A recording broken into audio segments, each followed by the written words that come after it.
First at 11, News 13 investigates the death of a Myrtle Beach woman as we approach the 4-year anniversary of her death. Thank you for joining us at 11. I'm Edward Moody. And I'm Trish Williford. The Horry County Coroner's Office ruled her death undetermined, but after digging into the case, her family believes there's more to this story. Myrtle Beach police have since reopened the case. New at 11, News 13's Adriana Lawrence spoke to the woman's family about what questions they still have and why they believe her longtime boyfriend may have been involved. In 2021, Angela Roberts was just days away from leaving her boyfriend of almost 10 years before she died. Her family says they wish they got to her sooner because they say the most dangerous time for a woman in an abusive relationship is when they're trying to leave. I thought, oh, I'm going there in a few days. It will be fine. And I never expected it to be this. 28-year-old Angela Roberts lived in Myrtle Beach with her boyfriend Cody Gaines. She loved animals and always wanted to be a mother. But after a failed pregnancy, her cousins Sherry Jimenez and Bethany Colley say the couple's relationship took a turn. We had gone out with just the three of us. He was fine with, seemed cool about it.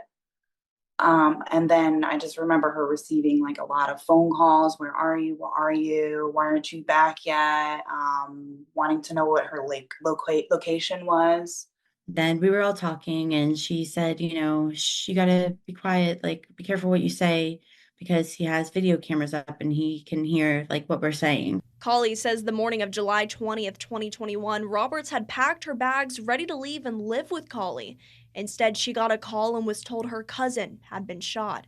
Colley says she booked a flight, and when she got to the hospital, Roberts was only being kept alive by a machine. And there was a very small amount of activity, so even as devastated as we were, I had some kind of little hope, maybe. Colley says later that night, Roberts' boyfriend told her family Roberts followed him around their home with a gun, and eventually he pinned her on the ground face down after she pointed it at him. He told us that he walked away and then she stood up and shot herself. And her body went stiff and she fell over, but he told the police something different. He told the police that he was asking her where the other gun was, and he looked away and then heard a shot, and she had shot herself. Police reports Colley provided to us state Gaines had nearly a pound of marijuana, $23,000, digital scales, and plastic bags in his possession at the time of her death. One report states he had been arrested the same day for drugs. Another report states an unnamed man in the home was acting frantically and his left hand was covered in blood, and he washed his hands before anyone could stop him. It goes on to state Gaines claimed Roberts' paranoia started the week before and says he told police, quote, "I didn't know what I was about to do." It also mentions he was making crying sounds, but police did not see any tears or redness from his eyes. One report states police responded to their home for a possible suicide. In 2022, the coroner's office ruled her death undetermined. None of the story lines up. It just doesn't. After Roberts' death, her family says they spoke to her friends and requested police reports, which revealed something deeper they weren't aware of.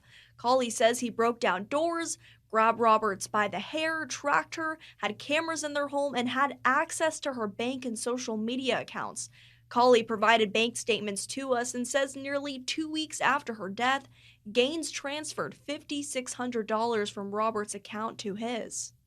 I don't know, it painted a very scary picture in our minds of what kind of life she was in the middle of with him. Colley and Jimenez say they're grateful police are putting new eyes on her case. They say they're hopeful Roberts' story can help someone in a similar situation get out before it's too late. Speak up, be brave. People love you and care about you. And if we would have known sooner, maybe we could have done something. Now, I did reach out to Gaines via email and his social media for comment, but never received a response and was blocked. So far, no arrests have been made in Roberts' death. We've also asked Myrtle Beach police if the case was closed as a suicide or otherwise. In the newsroom, Adriana Lawrence, News 13.